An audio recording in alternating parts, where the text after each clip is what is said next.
मोहतरम साथियों, एडवोकेट अब्दुल हकीम चांडियो पंहिंजे मज़लूमनि जी आवाज़ यूट्यूब चैनल में अवां सां मामूल मुताबिक़ मुखातिब आहियां। साथियों, सिंध जी ज़रात जेका इंतहाई कसम परसी वारी कैफ़ियत में आहे, ऐं सिंध जी ज़रई उपत जंहिंजे खे कापारी धक हणण वारा सिंध जा उहे बदनामे ज़माना ऑफिसर आहिनि जिन पेस्टिसाइड ग़लति क़िस्म जी इस्तेमालु कई ऐं उन पेस्टिसाइड ग़लति इस्तेमालु करण जे करे सिंध जी ज़रख़ेज़ी मुतासिर थी।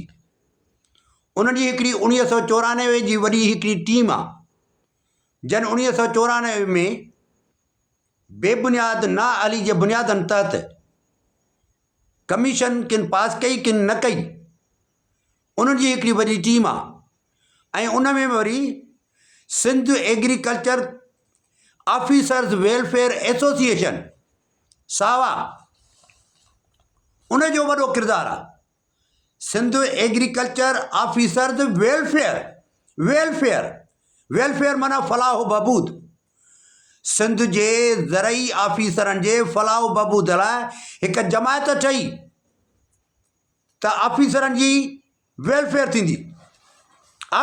वेलफेयर थींदी, पर उन्होंने वेलफेयर जे बजाय करप्शन करण जा सभु गुर सिखी वरिता ऐं वेलफेयर त न कयूं, पर वेलफेयर जेका धरती जी थियणी, सिंध जी थियणी, धरती जे ज़रात जी थियणी, उनखे तबाह ऐं बर्बाद कयूं ऐं पंहिंजो पाण खे आबाद कयूं, पंहिंजा घर आबाद कयूं ऐं क़ौम खे रुसवा ऐं क़ौम खे मुआशी तौर ते हुननि जो करिंगे वारो हॾो जेको आहे उन्हनि खे टोड़े चिकनाचूर करे छॾियूं।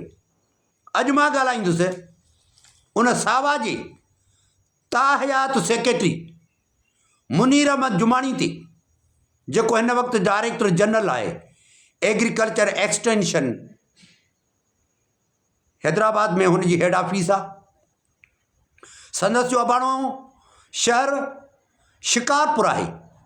पाण हिकु टेलर मास्टर यानी दर्जी जो पुटु आहे।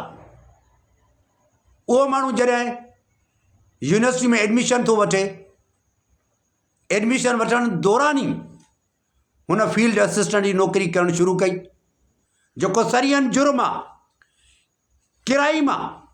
हुन क्राइम कयो।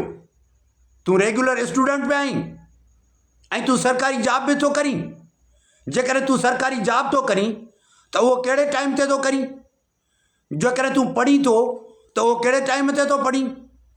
इहो आहे कंट्रावर्शियल हिकिड़ो कंटेंशन, मुतज़ाद मुआक़िफ़ आहे। अॼु बि अचे मुनीर अहमद जुमाणी ॿुधाए त नौकरी कहिड़े टाइम ते कंदो हो ऐं पढ़ंदो कहिड़े टाइम ते हुयो। जॾहिं त हिन जी नौकरी ऐं पढ़णु पैरेलल हलंदो रहियो आहे।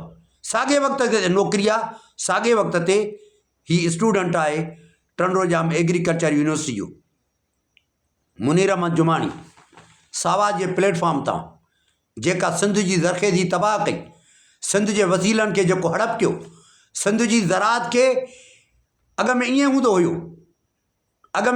हुयो त असांजे ज़मीनुनि में स्प्रे करण वारा, फुहारो करण वारा असांजे ॿनियुनि में ईंदा हुया, उते फुहारो करे वेंदा हुया ऐं उन में पोइ उन क़िस्म जा जीत जणिया जेके असांजे फ़सुल जे लाइ नुक़सानकार हुजनि उहे मरी वेंदा हुया। मां सिंध वासियुनि खे जेके अॼु मुंहिंजो हीउ चैनल ॿुधनि था पिया, मज़लूमनि जो आवाज़, इन्हनि खे मां उन्हनि सां मुखातिब आहियां।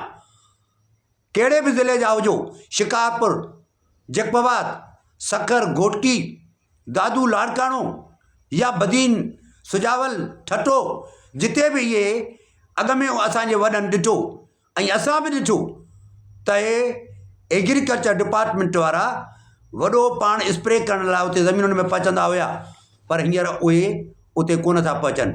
छो कोन था पहुचनि? उन जे करे जो उहे माण्हू सभई डमी माण्हू रखिया विया आहिनि। उहे माण्हू आहिनि कोन। ही मुनीर अहमद जुमाणी पाण जेको कॉटन कमिश्नर बि रहियो 20 ग्रेड में, ज़रई कॉलेज जेकोवा जो प्रिंसिपाल रहियो ऐं हिन वक़्तु 1000 माण्हू डायरेक्टर जनरल जी ऑफिस में मुलाज़िम रखियल आहिनि।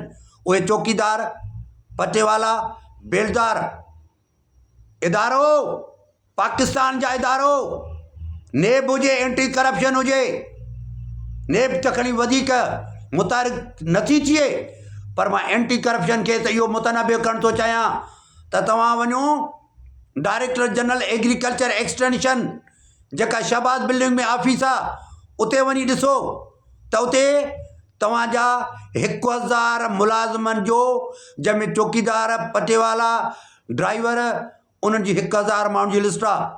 पर तव्हां ॾिसो त उते टेबलूं घणियूं आहिनि, उते कुर्सियूं घणियूं आहिनि, उते 1000 मुलाज़िम एग्रीकल्चर एक्सटेंशन जा तव्हांखे वेठल नज़र अचनि था, या सभई वीज़ा ते आहिनि? हा, सभई वीज़ा ते आहिनि ऐं उहे पंहिंजूं पघारूं अधु जेके आहिनि उहे मुनीर अहमद जुमानी खे, जेको सिंध जो करप्ट तरीन माण्हू आहे, जंहिं सावा जो तहाया सेक्रेटरी रहियो, उन माण्हू जो इहो तरीक़ेकार आहे त अधु पघारूं उन्हनि खां वठंदो आहे, उनखे मोकल ॾेई छॾी अथई त तव्हां पंहिंजे घरनि में वञी रहो। मोहतरम साथियो, हाणे जॾहिं इहा ॻाल्हि केॾी ॾुख जी आहे, जामशोरे ज़िले में हिकिड़ी गाॾी आहे, ड्राइवर 11 आहिनि, हिकिड़ी गाॾी खे 11 ड्राइवर हलाईंदा। मुनीर जुमानी साहब ॿुधाए मूंखे त तूं DG आहीं, डायरेक्टर जनरल आहीं एग्रीकल्चर एक्सटेंशन, जामशोरो ज़िलो विच में रुगो सिंधू दरिया आहे। तूं मूंखे ॿुधाए त हिते 11 हिकु गाॾी ते तुंहिंजा ड्राइवर, उन मां हिकिड़ो माण्हू हाणे वफ़ात